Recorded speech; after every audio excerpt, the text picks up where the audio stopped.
Hello everyone, I'm Priyanka. Welcome to my YouTube channel Automation Loop. So in today's session, we are going to see how we can use data scraping in UiPath.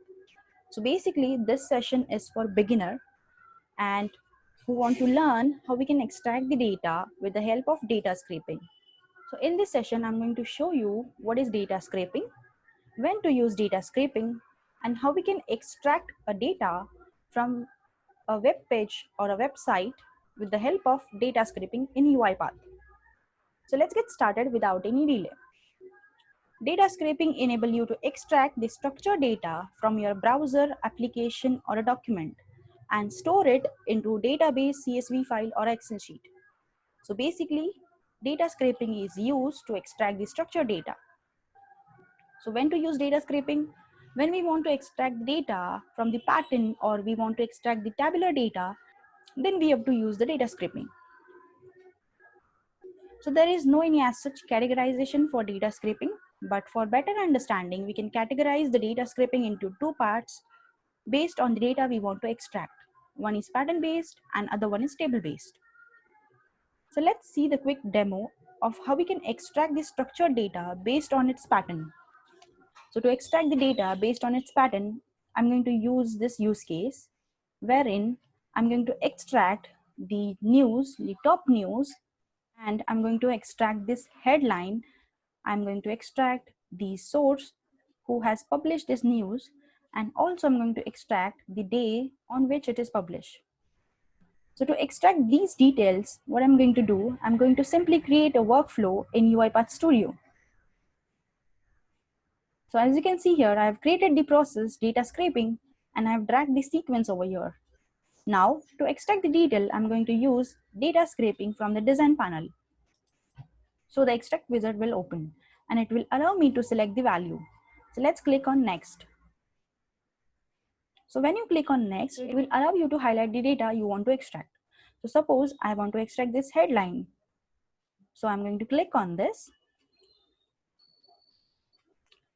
And next, it will allow me to select the second element. To do that, simply click on next. And now this time I'm going to select the second headline of the news. So as you can see here, all the headline are getting highlighted. That means we have captured all the headline from this page. Also, data scraping allow you to configure the column as well. So we can configure the column by providing a name, a customized name as we want. So let's say headline.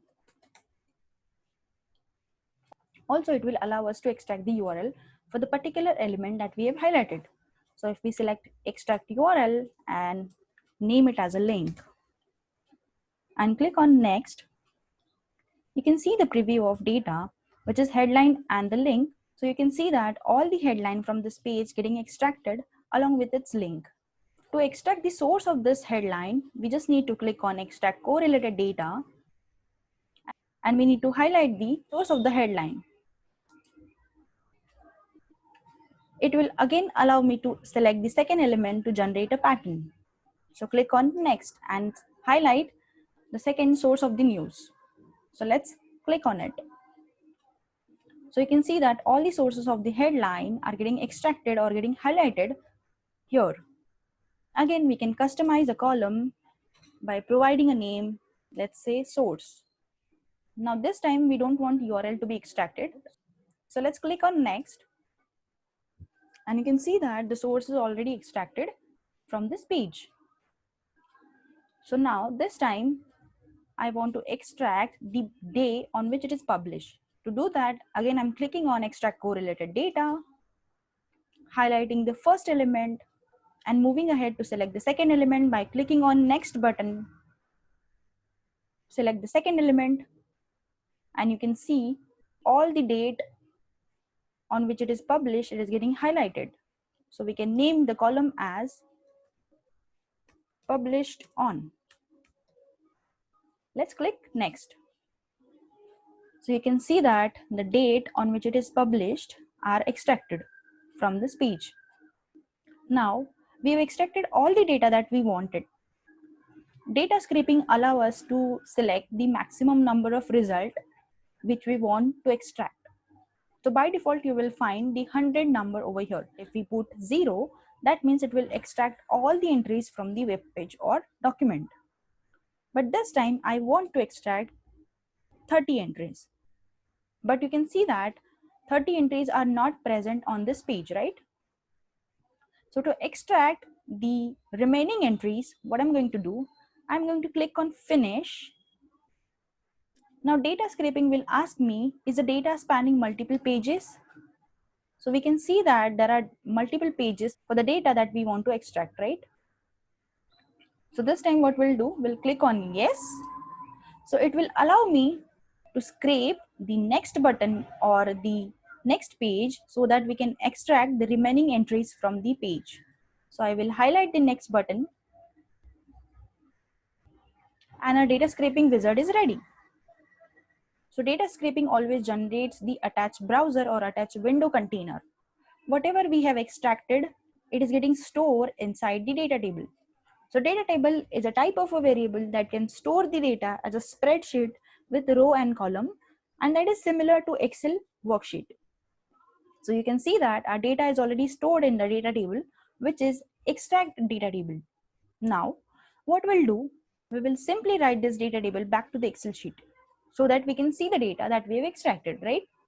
So we can write the data table into Excel sheet with the help of write range activity of workbook from the activity panel. So we can simply drag here and we can simply provide Excel sheet name where we want to store our data. So let's say news.xlsx. That means we are writing the data which is stored in data table, which is extract data table, to the news Excel sheet. So we have to provide the data table, which is extract data table in our case. Also, write range activity allow us to add the headers to the Excel sheet by checking on the property add headers from the properties panel. So what we have done till now, we have extracted the data, which is top news, from the web page, and we are writing it into the Excel sheet. So our workflow is ready. So let's save this and run this.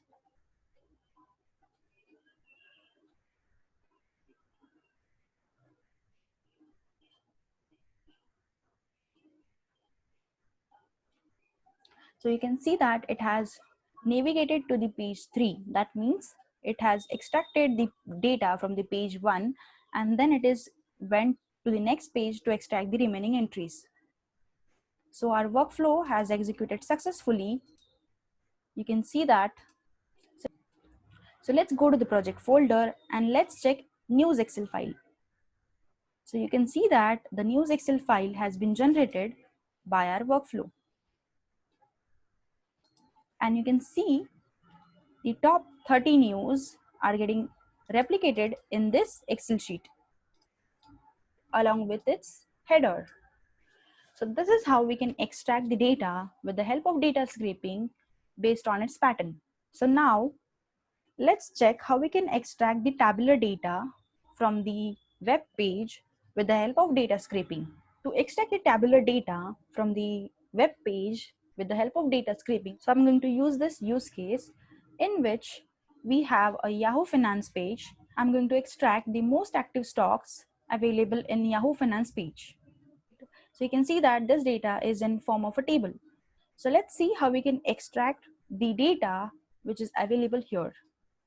So to do that, I'm going back to the My UiPath Studio, clicking on data scraping, and again the extract wizard will open and it will allow me to select a value. So let's click on next. I'm going to select one particular value, let's say this one, and you can see that it will allow me to extract the whole table. So if I click yes, then you can see the preview of data that the whole table are getting extracted from this page. So this time I'm clicking on finish. Now again it is asking me, is data spanning a multiple pages? Yes, it is. But I don't want to be navigated to another page and extract the further data. I just want this table. So I will click no. And you can see that a data scraping has been completed, a job of extraction, and our data are stored in data table, which is extract data table.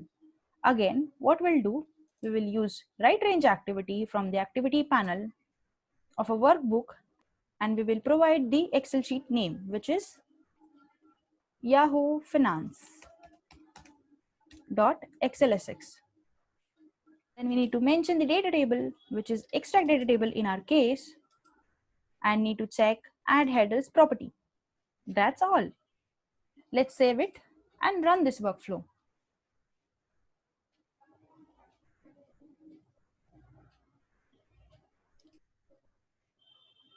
And you can see that execution has been completed in just 7 seconds. So let's go to the project folder and check Yahoo Finance Excel sheet. And you can see that the whole table is getting extracted from the web page into this worksheet. So in this session, we have seen that what is data scraping, when to use data scraping, and the example of data scraping when we want to extract the data based on its pattern.